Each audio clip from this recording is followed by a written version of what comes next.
see, the little I know is that, like this height that we have seen, if it were to be in the US or any of the developed countries, once they see him that this is a tall, this is somebody that will grow to become a tall person in future, they'll start training him in an area that he can really explore and become what he has been created to be. But over here, because opportunities are not there, the direction is not there, he's just loitering around. He doesn't even know what he has. So he will go round, and then you end up being a fraud boy or something. Meanwhile, you have this height that you have. You can start the basics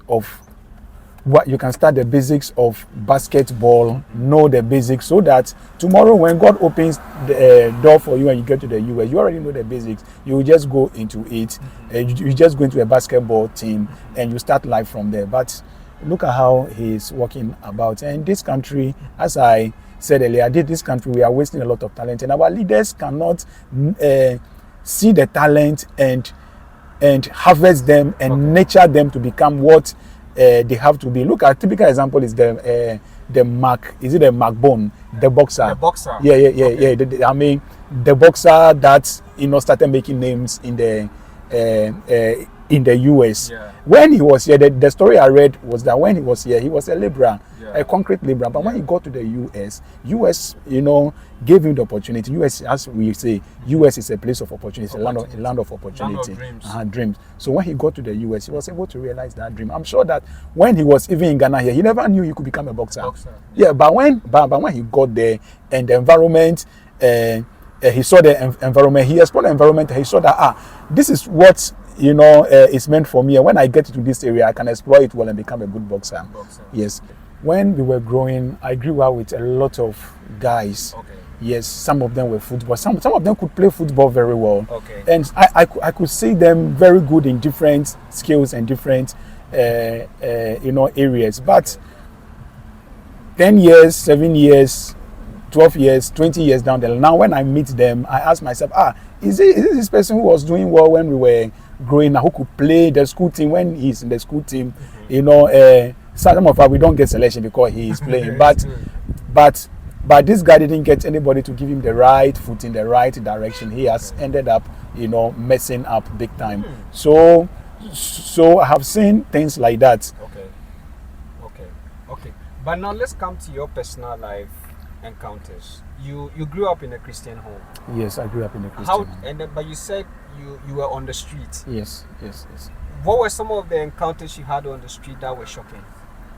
That nearly probably made you got to the point where you nearly gave up your Christian values? Peer pressure. The first one is peer pressure.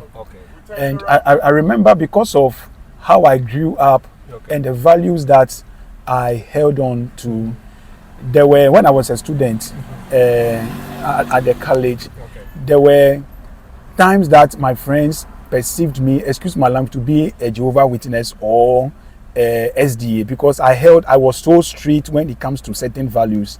Yes. So one of the challenges I faced when I was on the street was peer pressure. But I was so strong because of the Christian background that I was coming from, or that I had.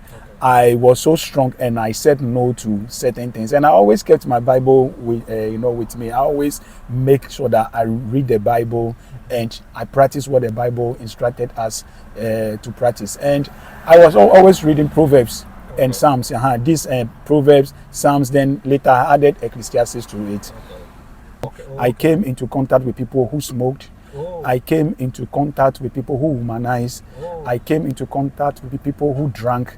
But because of the Christian values that I held on to, I would not say that what I came close to doing was drinking. Yes, I remember one time my friends came for me and we went out and they were drinking and I also drank. And when I got home, I asked myself if really this, is the life that I wanted for myself, and this is the path that I wanted to carve for myself. And I did that self deep, introspection. And I realized that no, if I continue this path, it will not help me. So the next day, the next weekend, they came. All this happened on campus. Yes, okay. The next weekend they came to me and they came to me to invite me again. And I remember very well that I told them that, look, if we will go and we will drink, I will not go. If I'll follow you and I'll go and drink, we will not go. And that was the end for our friendship. So I wouldn't say that it was so easy for me to resist the peer pressure. Womanizing came because I had friends who womanized, I had friends who drank, I had friends who smoked. But all these things were things that I was battling with. Okay. Yes, were battling, but I never womanized, I never smoked. What I came close was drinking. Yes, and I drank that night and I got booze. What did you drink that night? I think I drank what was it? I drank some wine. Oh, wine. Yes, some wine, and I got drunk. This wine, is it Don Tinto or Don Simon Tinto or something? Red wine. Red wine. Yeah, red wine. It's wine that they have drew. I remember the package very well. It's wine and the Don Gazia. Yeah, oh, okay, yeah, okay. Oh, yeah. Don Gazia. Yeah. Wow, Yes, wow. yeah. Don Gazia, and I was drunk. I was drunk. I remember I was drunk. I'm laughing because Don Garcia is somebody's pure water. Oh, really? Like when I say somebody's pure water, people use Don Garcia to start the drinking part. Oh, really? You get it? That's for me. I got drunk. I got drunk severely. I got drunk. Okay, in my understanding, anyone who dates or anyone who has a sexual relationship with a lot of women, to me, I would say such a person is a womanizer. Oh, okay. Who has a sexual relationship with a lot of women, such a person is a womanizer. Wow. Yes. Wow. And in your case, your friends? Oh, my friends, yeah, they had a lot of women and they were going to bed with them. A lot? Yes, yeah, there are a lot of women. Like how many? To bed with them. Oh, even the young man I shared a room when I got to second year, the young man I shared a room with, he was changing women he was dating a lot of women at the same time, a lot of girls on campus at the same time, and everyone or like each one of them has a time that they call him, that he makes them come and service. And sometimes too, when like on campus, there was something we call inter and exter. Okay. The people who are there, like the students who are dating on campus, we call them inter. Okay. And those who are dating outside campus, we call them exter. Oh. So campus relationship is such that like because you are sharing a room with a colleague, so sometimes you may not have the opportunity to use the room with your partner the way that you want to use it. So what they do is that they wait vacation when everyone is gone, then they will wait, they will wait and be the last person or the last people to leave campus. Like for around that time, I have left because you know what you've planned. Me, examination is over. Maybe the next 2 days, I finished putting my things together. I've left the room for you. So whatever you want to do, you can do. So that is the time that they are, like the lady that they are dating or he loves most. He will let the lady come and stay with him in the hostel, in the room. I see. Yes. I see. But if the person is changing women, you are in the room with the person, aside from the vacation period, have you had any encounter where one of the ladies or the ladies came to, accidentally meet each other in the room where there was a huge fight? Because I'm told womanizers sometimes go through those things. Oh, yes. There were a lot of, instances that happened. Even sometimes I had to come in and talk to them. I remember that when I got to second year and I moved to a hostel, you see, this was what happened. My roommate was dating dating 3 ladies at the same time. Wow. Yes, I was dating. They were coming and they were going. But there was one particular lady also who was also playing on on my roommate who was also dating another guy.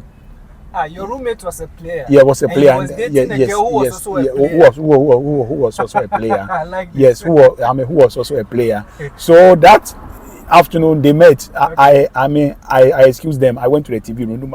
Usually when they come, there is a TV room that I go to. That I go and meet other people in the hostel. That we sit there. We watch football. We watch movies and things. So I was there, and then I heard noise in my room. Okay. In my room. So I went there. When I went there, this other lady who was who was dating another guy came there to meet another lady in my roommate's in my roommate's room, or in our room. Okay. In our room. So it turned into a fight. So I managed to push this new lady, the new one who has come away. I managed to push to push her away. So it was there that there was somebody in my hostel who told me that but this is so and so's Parkway's woman. You get a thing. Yeah. But this is Parkway's woman. Parkway's, but he's also dating the young man in my room. Say, the young man in my room. Say, is that what happened? I say, yes, that's what happened. So she came and she met my roommate with another lady, and she wanted to fight, and I had to come and separate them. I said, is that what happened? I said, yes. But she is dating Parkway too, who is my coursemate. Wow. Yes. Player dating a player. Yes. You see, this is how I look at it. Okay. Whatever you develop for yourself, or whatever attitude or character you develop for yourself on campus, whether good or bad or positive or negative, you may live with it for the rest of your life. Okay. So some of these things that we are saying in marriages, they all started on campus. Okay. I know there are women who cannot live with one guy. There are also guys who cannot live with one woman, and these are things that they started way back on campus, and now it has become part of them. It has become habit. It has become habit and has become part of them. So every time, although you are married and you are going out with a nice guy, but because that is a habit, the habit is something that you do without thinking, or you are not aware of. You are not aware of. So they feel like going out, and they feel like feeding their habit.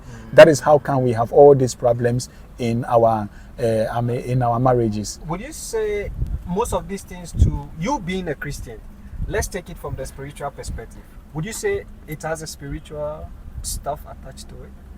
You see, it depends. It all depends on how you look at it and where you are coming from. Okay. Like, there are people who are womanizing. There are people who are drinking. There are people who are smoking. That can be traced into their family. Oh. Okay. So yeah, that can be traced into their family. They are it's part of their family history. Okay. So if you happen to befriend such a person that is being controlled by these forces in his family, and you are not strong, you may end up picking this negative habit from them. Okay. Because from the beginning you start to excite yourself. You will do it to excite yourself. You will drink to excite yourself. You will womanize to that you are champion. You are able to propose to a woman. The woman has accepted. The lady has accepted it, and you are also able to manage to go to bed with her. Because not every guy who is able to propose to a lady, and the lady will accept the proposal, then will give the lady or they'll give the guy the chance to go to bed with her. So if you are able to accomplish these things, they seem to be a champion. So they seem to be a champion. So if you are not able to discipline yourself and control some of these things, somebody may in your case, it is not spiritual. In your case, not, but the primary person that you are picking it from, once it is predominant in his family, the womanizing or the smoking is predominant in his family, it is influencing him. But you are picking it by virtue of you being his friend. His friend. Okay. Yes. I get your point. Yes. You said you encountered broken heart. What happened to you? That was actually my first, because I told you I was brought up in a street, Christian home. So there were things that, we were made to sin to be sin and evil. So we never did those things. Like stealing, like when you steal, you will be judging yourself. Like that self-judgmental, you will be judging yourself whether you've done the right thing or you've not done the right thing. So as I've said, I was brought up in a strong Christian home.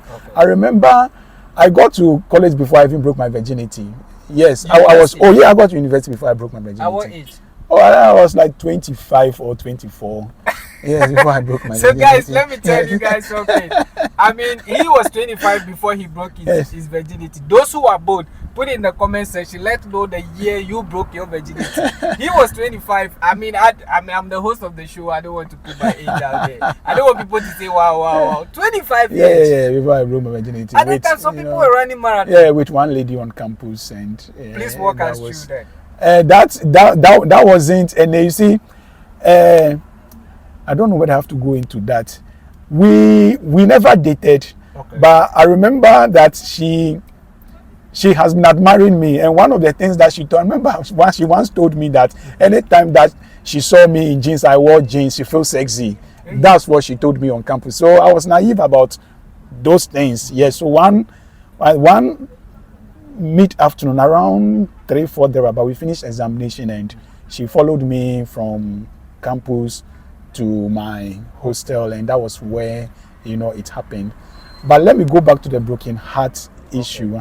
The broken heart issue was my first love. That was when I really fell in love, that I thought I had found love. But it didn't work out, and it really broke me down. You see, when you enter into a relationship or you date, and you have not made any commitment, you can easily get over it. If should there be a broken heart, or should it end at a time that you least expected? You can easily move on. Especially when it is at the back of your mind that it's just friends with benefits or something like that. Yes. I get your point. Yes, but this particular broken heart, it was intense, and it caused me a lot of pain, because I thought I had found love, and I had made a lot of investment into it. Wow. 8 years. 8 years? No. I said it. We dated for like 3 years. I mean, I met the lady when I had finished my final. It was Esther, and as I've told Esther, outside campus lady. Yes, I met her when I finished my exams, and we became friends, and we started dating before I left school. So she was living at Kumasi, and I came back to Accra because I was Accra bound before I went to school. School that sent me to Kumasi, so I came back to Accra. So we were still dating, and during that time, anything that the lady needed, she was asking me. She would ask me, and I would send it. She would ask me, I would send it. She would, and money, in terms of money and those things, she would ask me, and I would send it. So one time, she made a distress call to me that I think an uncle or somebody was sick, and because of the love I had for her, she needed money for surgery and something. At that time, I was a national service personnel, and I didn't have the money, but I went to borrow the money for this lady, and I sent the money. Those times there was no mobile money, so anytime that I had to send her money, she gave me her account number, and I will go to the bank and put the money into it. And after all this, anytime I want to visit the lady, she'll give me excuse. Anytime I want to visit them, Kumasi, she'll give me excuse. So I didn't understand. So one time, I told her I wanted to visit her. She said no, I shouldn't come. The usual excuse again. So I said no, this time I have to go. So I went to Kumasi without her knowing. So when I went to Kumasi without her knowing, I went to look for her. I went to her house. They said, oh, she had gone out. So I asked her mother, so when will she come back? She said, oh, she had gone out and she doesn't really know when she will come out. And I asked her, so will she come back before 7 in the evening? She said yes, maybe she will come before 7 in the evening. So I went. So I told the mother that, okay, when she comes, she should be told that, oh, I had been here, so I'm going back to Accra. But I never went back to Accra. I went to hit myself somewhere in the neighborhood because the way she started behaving, I suspected that no, there was something that she was not telling me. That was the mother? No, the lady. Okay. The way the lady started behaving, there was something that she wasn't telling me, and there was something wrong somewhere. That's why, although she asked me not to come, I still went to Kumasi to just see what was, happening. Yes. So when I met her mother, I said, oh, she had gone out and she will come back. So and so I told her mother that, okay, when she comes, she should be told that, oh, I had been here, so I had gone back to Accra. So when I left the house, I didn't go immediately. I went to hide myself somewhere in the close to the house to see. To just study what will happen. So I was there 1 hour, nothing. I didn't see her. 2 hours, nothing. So after 3 hours, around 5 there, but then I saw those time Toyota Corolla came to the old type came to park in front of the house. So I was still at my hideout observing everything. Then she came out of the house with some bags. Then there was this gentleman that also came out of the car. Then the two of them hugged. Okay. The two of them hugged, each other. Then she went back. She went to the house. So when I saw that thing, my brother, I was broken down. I didn't know what to do, because this was a lady that I really, really, really loved. And that was my first love too.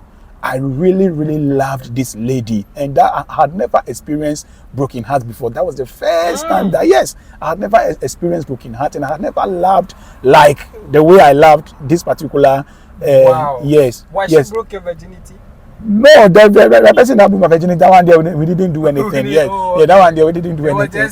That's why I told you that there was nothing serious. After that, then me myself, I didn't like it. When the thing happened, I wasn't happy. So the thing happened, I didn't like it. I wasn't happy. So although we were friends, but but I gave her. Space, and I gave her the how close she could come to me. Okay. So this is a town lady, the lady that broke my virginity. She was a campus lady. Okay. So let me go back to the broken heart. So I stood there, I didn't know what to do, my brother. I didn't know what to do. So I felt like going inside. Then something said, don't go inside. Then I remembered a book I read. I read by a book written by Robert Greene or something, 48 Laws of Power. Oh, okay. Then I remembered that the man said that if you are angry or you are broken down and you want to make a decision, that moment, don't say anything, don't make a decision. You just go and you just go after 6 hours or after 12 hours. If you still feel like doing what you want to do at that moment, then it is right. You can go ahead and do it. So I didn't know what to. So I remember that thought. So I just left the place. Even that night, I couldn't even come to Accra. I checked in a guest house and I slept. I didn't even sleep. I was thinking about the whole thing. Something say call her. Something say don't call her. Something say call her. Something say don't call. But eventually, when it was 10 o'clock, I called because I was expecting her call, because I had left a message for her that when she comes, she should be told that I had come.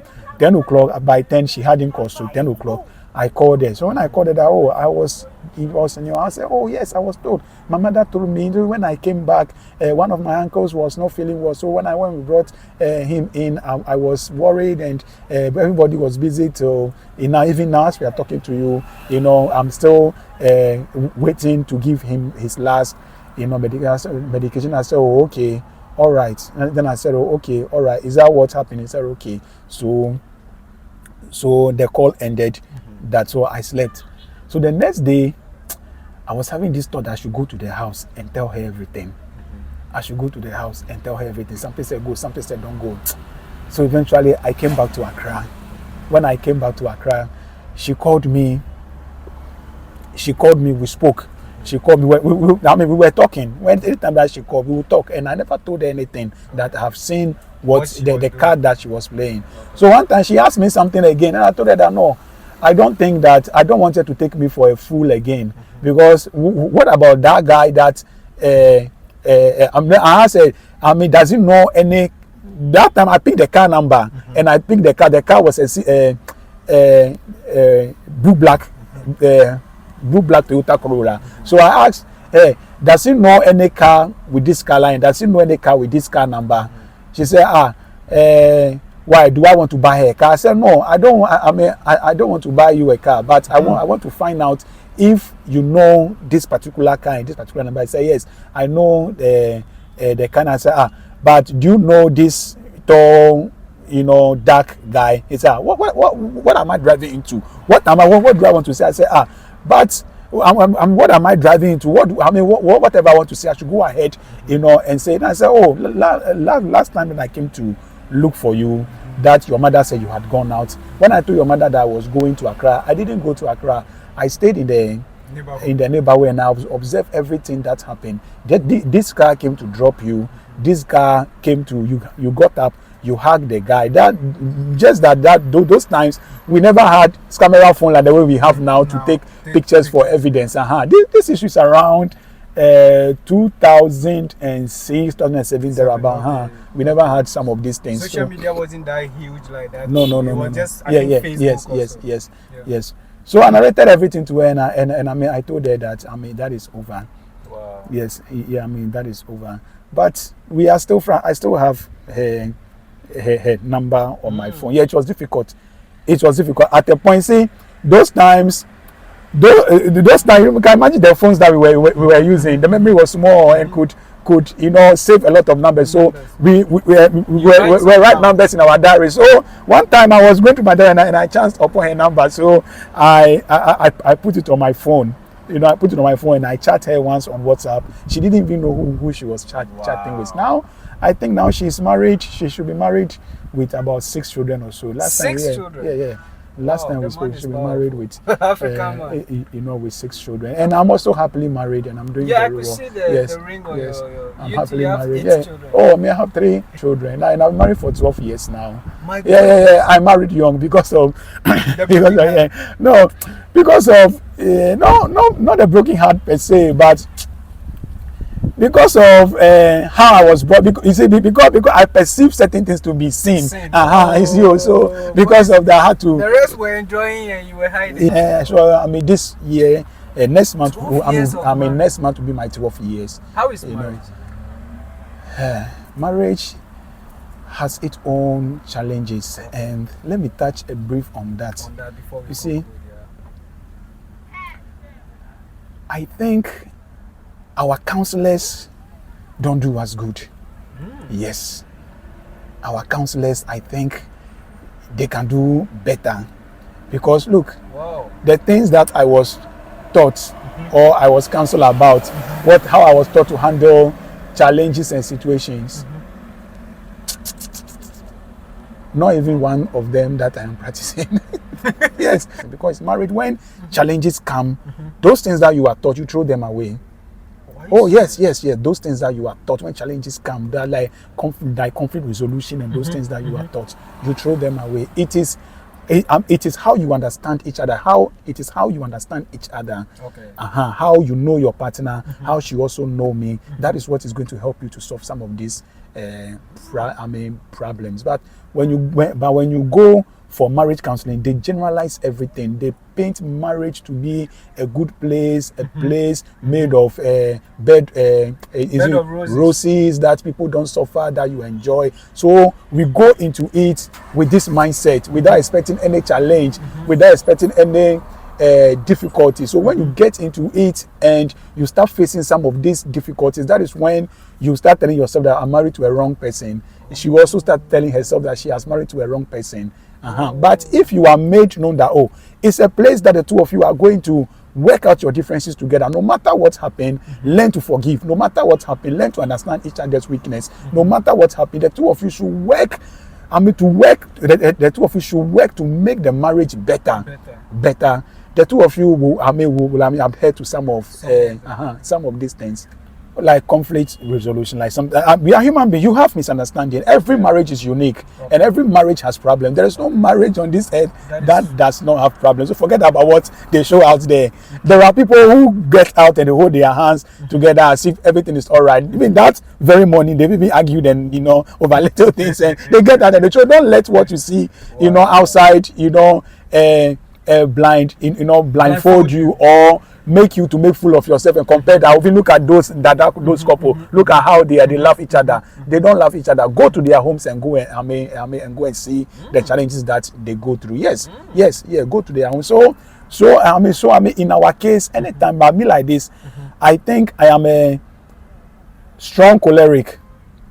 Yes, I'm a strong choleric. My partner, strong choleric, which is a. Yeah. Oh, I am action oriented. When the thing want to be done, want it to be done now. Yes. I am action oriented. If the thing want to be done, it has to be done now. And I am always I'm focused. I always want results. I don't give up. I like pressing. I don't like excuses. Whatever I want you to do, you must produce the results without giving me excuse. Because when I'm doing it, I'll go to the max and produce the results. And they were some of the problems I was having with my partner. Because she is a typical phlegmatic. When you push her, she will not go. Until you push her, sometimes you push her, she'll go and stop.